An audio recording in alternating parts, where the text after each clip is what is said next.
Esther Buerki, the author of Living Without Fear and the co-publisher of Inspired Journeys. I help you overcome your fears in life and writing your book. I offer a course called Believe You Can Write, and I support you with one-on-one coaching. Get in touch with me if you need help, or order my biography and self-help book, Living Without Fear. And please share this podcast with a friend who you know needs to hear this episode. And why not giving this podcast a 5-star review so that many more people will find it. And today I'm so excited to have Emilie Pralong from Switzerland with me. She is one of the 31 authors of the Amazon bestseller Inspired Journeys, and she's the founder of Radar RP.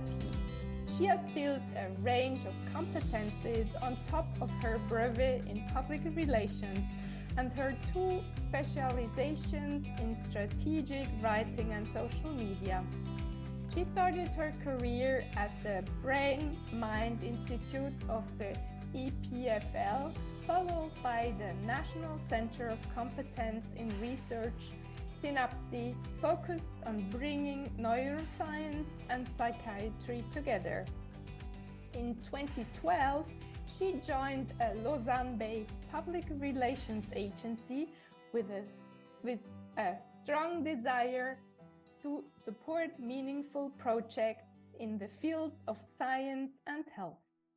7 years later, she founded her own company. Radar RP brings a broad spectrum of PR experience, ready to amplify diverse, underrepresented, and often unheard voices in health and science. Welcome, dear Emilie. Thank you, Esther, for this great presentation and introduction. I'm really happy and honored to speak to you today. Beautiful, Emilie. So let's jump to the first favorite question. What has been your turning moment in life? I had 3 turning moments, or 3 I wanted to say to you today. The first one was in 2006. At that time, it was the first time I went alone abroad, and I was 19. I entered the college in Dublin to study English for 3 months. And what I wanted to recall with you is that at that time, people said, "Oh, I never imagined you will do something like this." Like I was not capable at doing something which I thought it was simple to do. And I was a bit shocked about that. And I was capable, and I am capable of anything. I know that now. When I was in Ireland, I went also alone on top of the Cliff of Moors. It's up Galway. And I remind me this moment a lot of time because I was in front of the ocean and on top of the cliffs, and I have this strong wind coming by my side, and I just had a deep breath, a deep breath there, and it was like I was, I don't know, reborn at that time. And I always come back to that moment when I need it, when I need to feel safe, and then I want to feel joy, because it was a moment of connection with nature. And yeah, that was the first turning point in my life. Wow, what an image. Beautiful. And after that, I came back home, and people were like, I was so more interesting than before, because I had done something crazy for them. And that was kind of weird as well. But I reflected on that, and I want to come to my second turning point. That was 10 years later in 2016, when I became a mom. And for me, it was a huge wake-up call. It allowed me to set boundaries with some relatives and to start my own life and a work in progress since then, to go further in the direction of the person I'd like to be, more kind and joyful. And I really want to be able one day to inspire kindness and love, and that those two words are okay to say and not kind of a teddy bear words. And I really want to be able to guide my daughter in the best direction I can, to a more inclusive world, and a more world where we can talk to each other and be kind to each other. So that was the second turning point. Your daughter must be 6 or 7 now? She will be 7 at the end of June, exactly. Oh, happy birthday to your daughter. Yeah, thank you. And yeah, she's very joyful, and I learn with her every day. And after that, it was 2018 when I founded my company Radar RP. I really felt that I needed to align values, private and professional values. And for that, I built a team, also with the help of Michelle Giuliano and Denise Nickerson, which is really a diverse team. And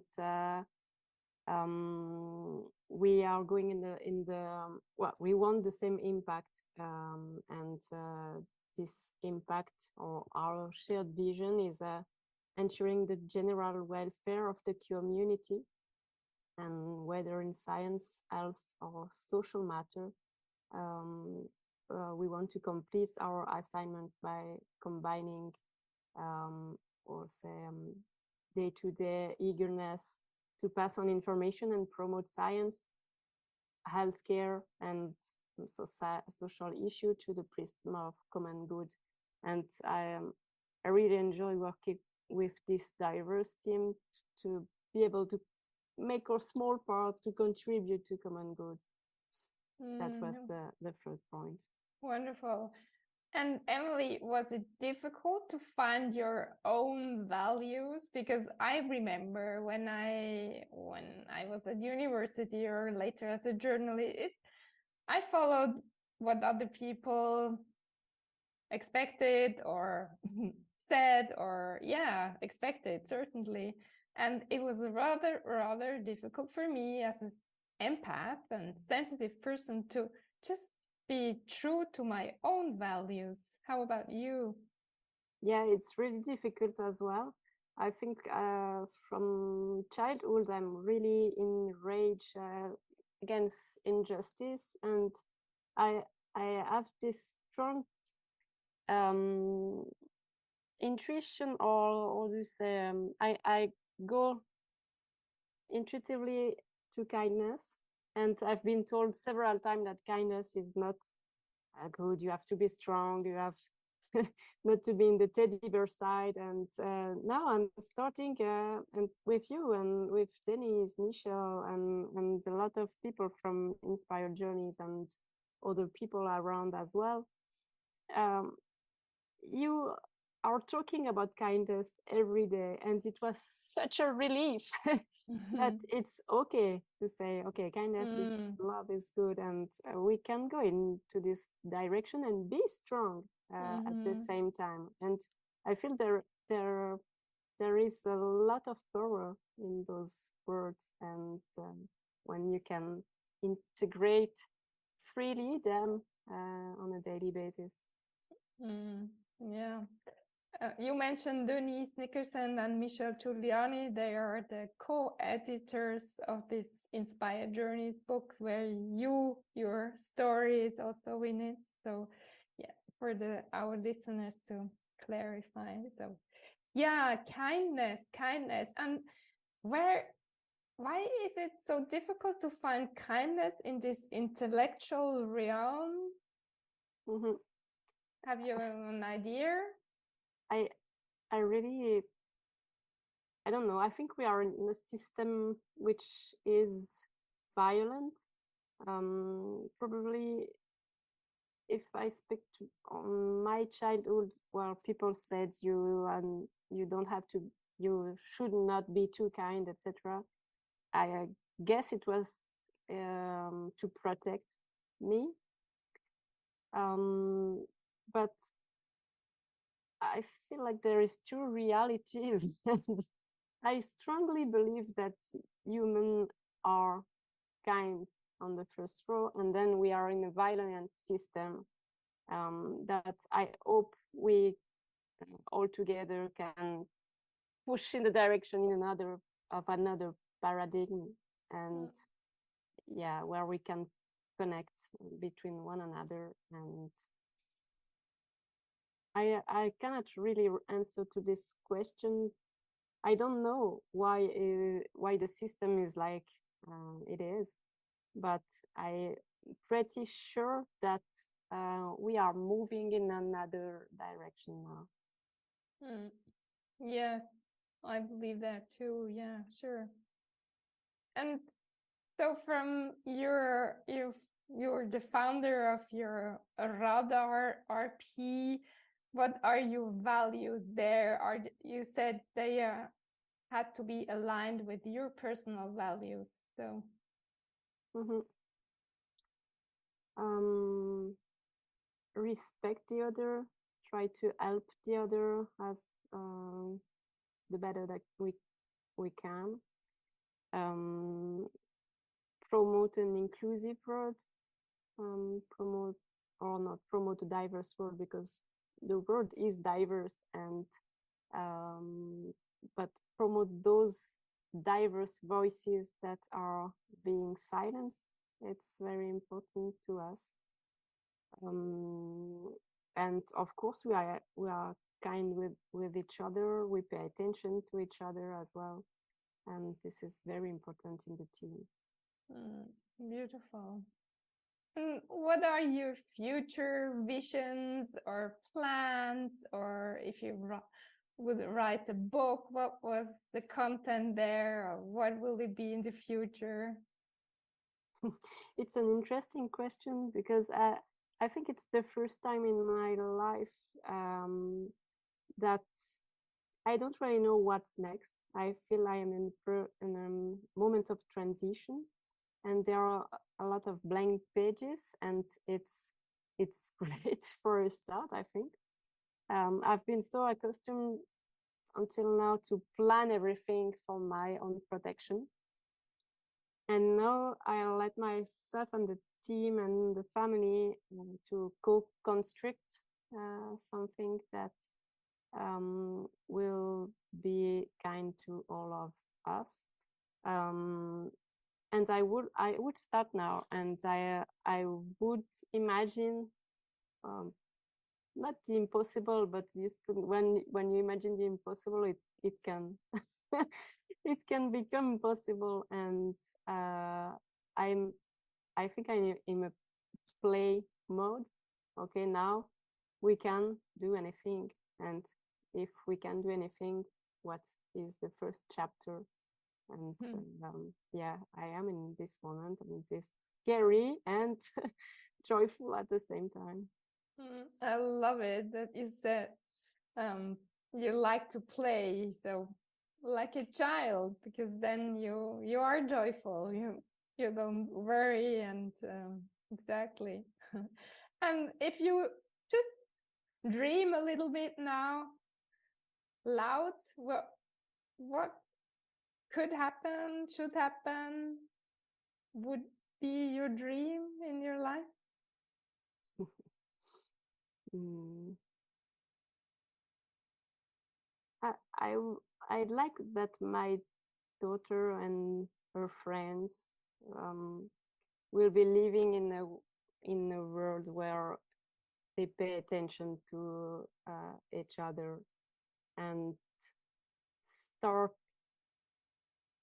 being very concrete on solutions that make them joyful, and that this really sense of togetherness.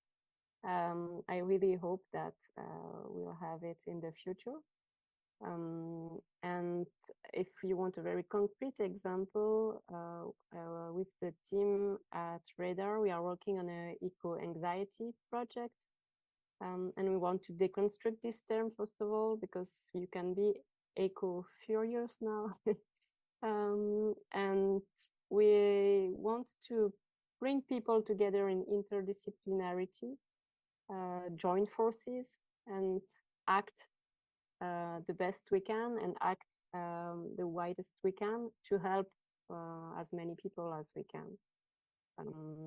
And yeah, we would like to diffuse this sense of togetherness to go faster to solutions that are needed right now for people. We or the media are always focused on the pathological side of eco-anxiety, for example, and it's very rare that people bring on solutions or bring on resources that can help people with eco-anxiety now, and we really want to support people that are in action mode, so that people eco-anxious can follow their concrete step or be inspired by their concrete step to go out of that and support each other. Very interesting. So the topic anxiety. Mm-hmm. In your story, you also say that you had some phases of anxiety. How did you get, if it's not too personal, how did you get out of those phases of anxiety? Mm-hmm. Yeah, I'm still in those moments. I have those moments sometimes again. But what helped me is go into action mode and contribute to help others. That's one point. I have also hired coaches that help me on a daily basis, and that's helping me a lot. And when I was talking before about I have to put some distance with some relatives, then I asked for help as well, and a psychologist, a woman psychologist, helped me a lot to get out of those stages. And it's a work in progress, and I'm less and less longer in those anxiety moments. Mm-hmm. And the thing I will want to do more, but it's difficult because of time in the week. But I want to go more to nature, because when I am to nature, you have this sense of connectiveness with nature, and I feel that there is something really bigger than than myself, but that I'm part of it, and it really helps. Just reconnecting with nature. Human are part of nature. So beautiful. I can so much relate to you, Emilie, because yeah, fear and anxiety has always been in my life. So I think, yeah, beautiful. You found the key to get out of these phases of anxiety in nature. Yeah. I use this a lot as well. I use it with swimming or going for a walk. Yes. And what would you tell people who are listening now and have struggling with anxieties? How could they start maybe finding something that can help them?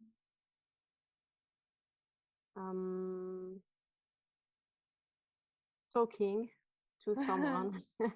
Talking to someone, and if they feel like it, asking for advice, but asking for resources with a trusted person, because we do not want unsolicited advice, but if you trust a person, maybe she can or he can direct you to where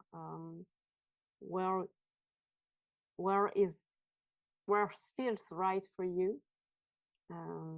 There are, if you're into podcasts, there are a list of podcasts that one can listen to, and it's great because people now are sharing their story and how they overcome their mental health issues, and it's great to see that there are a lot of ways that people can use, from meditation to psychologists to talking to a friend to go into sport. I don't know. There are a lot of possibilities, and yeah, I will encourage them to be curious about what is existing, and ask for help if they are not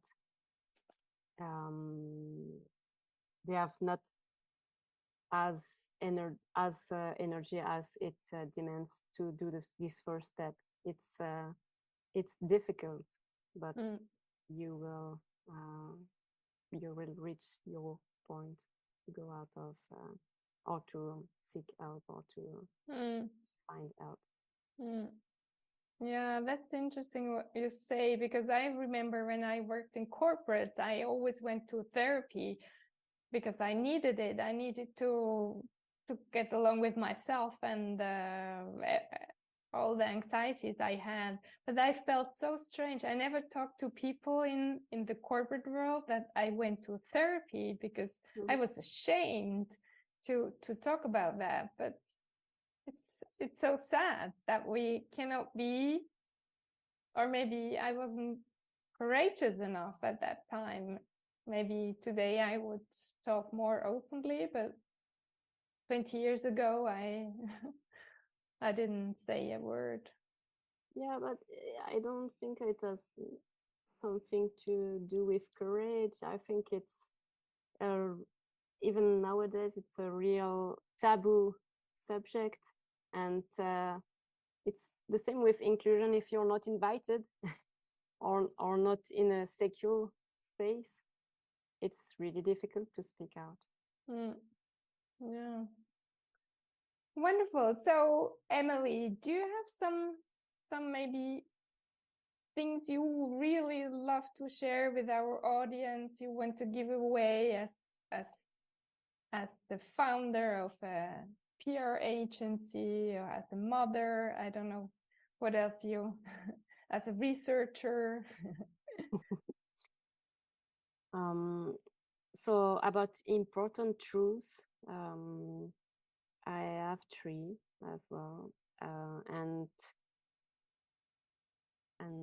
as a child I was rather alone and without great or a lot of friends, and when I grew up I understood and that friendship is on long-term run, and you and the other person have to maintain these relationships, and relationships is yeah, you have to do not efforts, but you have to say, okay, I'm here. And I have an example of right now, my very best friend. We didn't see each other for months, but we have this alpaca thing, and we love the animal, the alpaca. And on Instagram, we just tag each other on really funny pictures of alpaca, and I know, and she knows that we are thinking to each other, because I have a lot on my plate, she has a lot on her plate, but just this little thing, sweet. yeah, this reminds us, okay, I'm there. I have no time. I'm really, really under the water, but I'm there and I'm thinking of it. And yeah, I love this thing.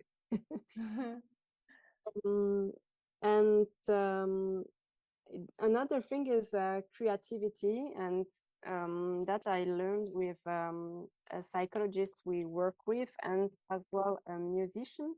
And they are always reminding us of the importance of creativity.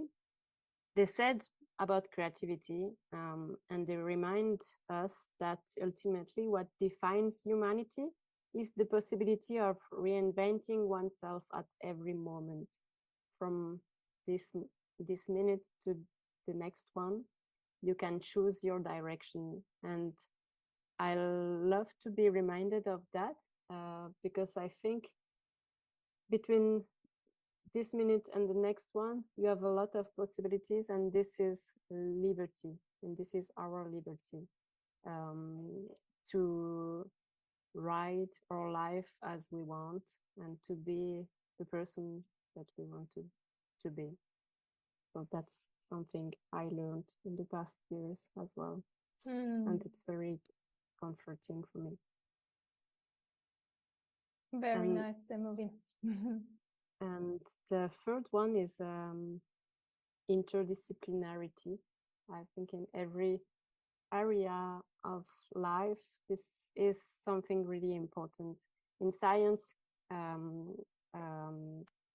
past boss of mine just brought neuroscience and psychology or psychoanalysis together. And I think this is very simple but smart. If you are two disciplines working on the brain, why not working together? And I think in every areas of life, it's the same, to try to find who are the people or who are the institution you can gather together to reach your impact that you want to reach. And I think you cannot say anything alone, especially right now, to find concrete solution. Just see around who can help and who is better than you in his or her field, to help you reach a goal for common good. Yeah, wonderful, wonderful, Emilie. Thank you so much for sharing some part of your inner and your outer world. Thank you. Thank you so much for your listening, and yeah, I'm really honored. And thank you, dear listener, for spending your time with us and not giving up searching for answers to your questions. And in case you feel worthless or nobody seems to like you, we tell you, you're awesome, you're loving, and you matter. And please don't stop telling yourself these sentences hundreds and hundreds of times to get them in your system. Have an amazing day and talk to you next week.